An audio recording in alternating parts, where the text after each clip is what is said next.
1 Roi, chapitre 2.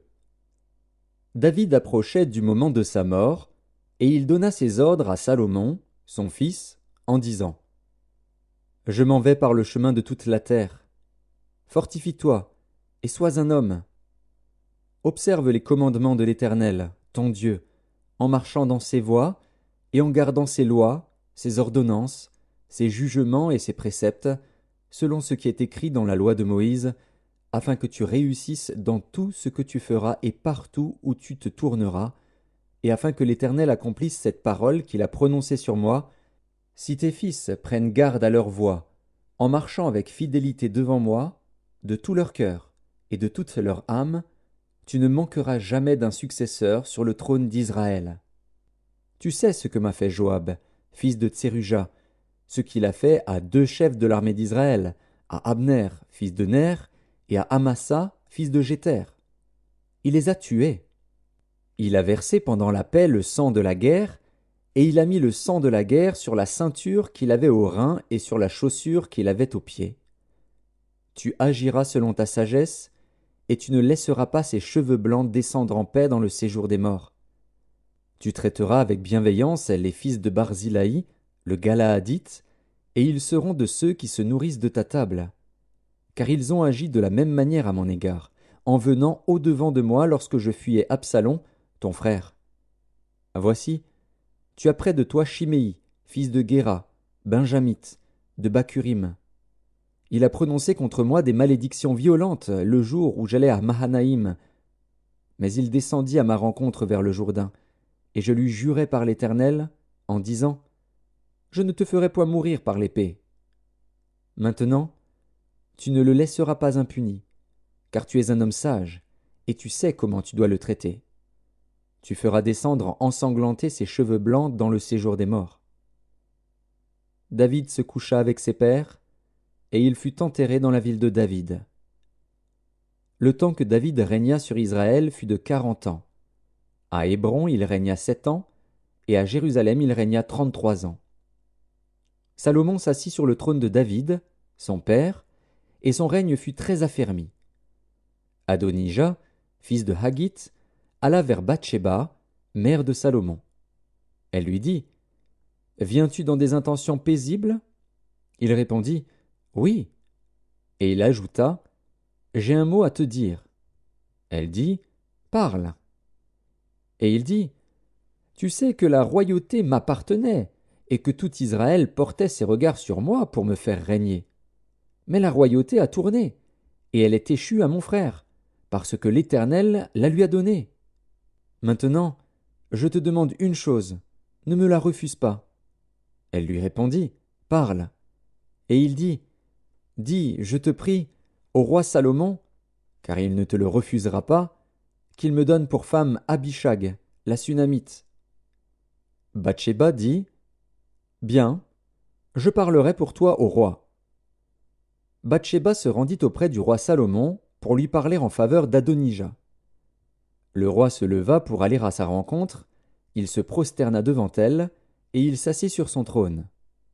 On plaça un siège pour la mère du roi, et elle s'assit à sa droite. Puis elle dit: J'ai une petite demande à te faire, ne me la refuse pas. Et le roi lui dit: Demande, ma mère, car je ne te refuserai pas. Elle dit: Qu'Abishag, la Sunamite, soit donnée pour femme à Adonija, ton frère. Le roi Salomon répondit à sa mère: Pourquoi demandes-tu Abishag, la Sunamite, pour Adonija? Demande donc la royauté pour lui, car il est mon frère aîné, pour lui, pour le sacrificateur Abiatar, et pour Joab, fils de Tseruja. Alors le roi Salomon jura par l'Éternel, en disant: Que Dieu me traite dans toute sa rigueur, si ce n'est pas au prix de sa vie qu'Adonija a prononcé cette parole. Maintenant, l'Éternel est vivant, lui qui m'a affermi et m'a fait asseoir sur le trône de David, mon père, et qui m'a fait une maison selon sa promesse. Aujourd'hui Adonija mourra.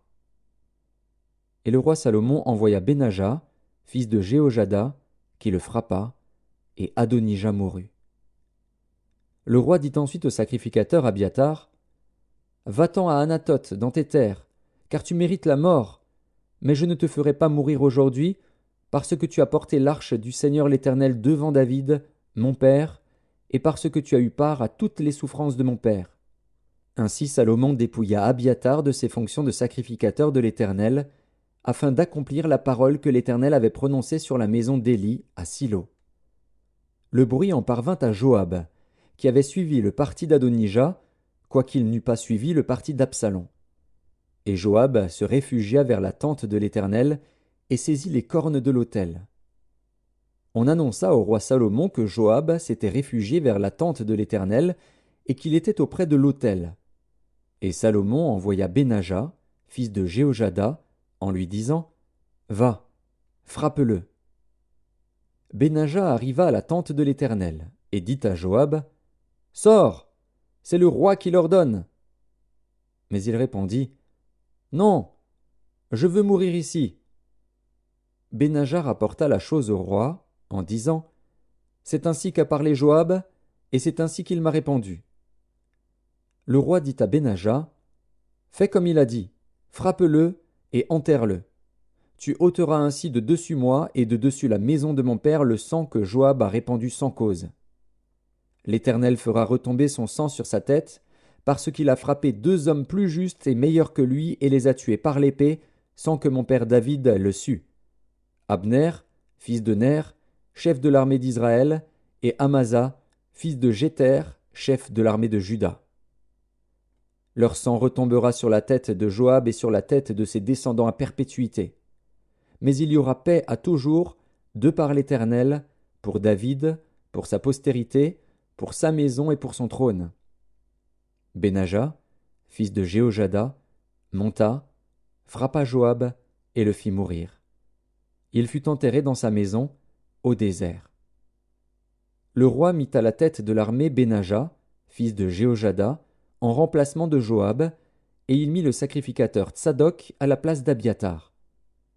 Le roi fit appeler Shimei et lui dit « Bâtis-toi une maison à Jérusalem, tu y demeureras, et tu n'en sortiras point pour aller de côté ou d'autre.